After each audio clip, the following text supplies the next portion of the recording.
we can able to schedule the data refreshes either in by using some of the gateways are there, inbuilt gateways like enterprise gateway and a personal gateway. By using that, we can just make the report up to date. We no need any manual interactions or else manual refreshes should be done. So instead of that, we have some gateways in the Power BI services which is supportive. So we can schedule it as per the time being, like as a monthly or else weekly or daily basis. So these are the things it is supporting in the Power BI services. So these are the activities we are going to perform in the services level. So this is about the technical architecture. If you can see here, premises, that is an uh, I mean, if you can take this in on premises, these are the data sources, Microsoft Excel, we can able to pull any kind of non-resident Azure SQL. So these are all the things we can able to pull and build the Power BI report, which is going to act as an Azure resident. And finally, we can deliver, we can send the report by, I mean, we can embed the report into the web browsers or else mobile applications, and even for the powered with embedded solutions as well. So this is about the on-premises data sources where we can extract any kind of data sources, non-residence data sources. And finally, once we will pull, these are the activities it is going to take at the inside, how the data is going to store at the back end. Because Power BI itself is an in-memory utilization. So it will store the data in three different ways, which is an import mode, direct queries mode, and all. So Power BI activity will perform as an Azure resident. It is going to act with DocDBs and Azure Net and all. It is going to segregate. And finally, once we will pull the data, we will build some structures in this Power BI architecture. And finally, we can deliver by using web browsers. That is, an we can publish into the webs as well as mobile applications and embedded solutions too. So in this way, this is a technical architecture, high level.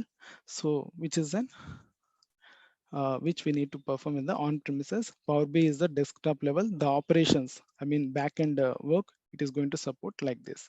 And finally, once the development has been completed, we can able to publish to the website. I mean websites as well, like a real-time dashboard we can project. And finally, we can able to surface it to this embedded applications too. So we can able to enable mobile apps and tablets as well. It is supporting real-time governance. It is supporting, they can able to get some alerts. So these operations, I mean, so these things also we can able to include in the Power BI model services level. So we can get alert or else a notification. Suppose if there is any dip in the value, based on that we can set some alert. Once the value is dipped down into this value, we can get some alert. So like that also we can configure by using the services. So these many things it is supporting as well as technical level architecture. So we can able to see in the real time how it is going to see, how it is going to applicable in this for proper format. And let me take you to this Power BI desktop and demo as well. First, before that, I will show you the data and then we will analyze it, and then I will take you to this Power BI desktop.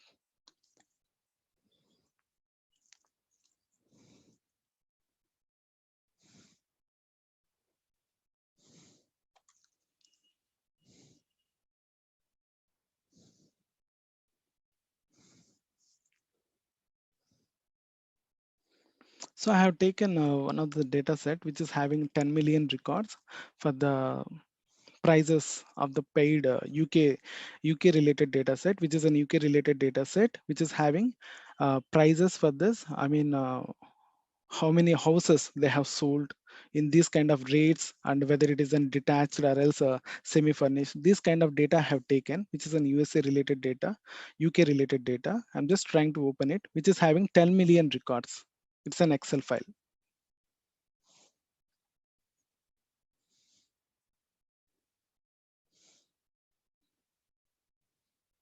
See here, I have taken 3 years data from last 2018, 19, 20. So I'm just showing you up to 2020, half of the quarter has been completed, 6 months.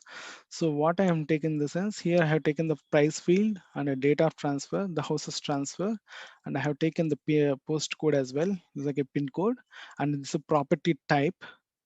Yes or no? I mean, there is an they are providing the reference table as well. That is a property type, which is an detached, D for detached, S for semi-detached, terrace and flats and others. So that is having the data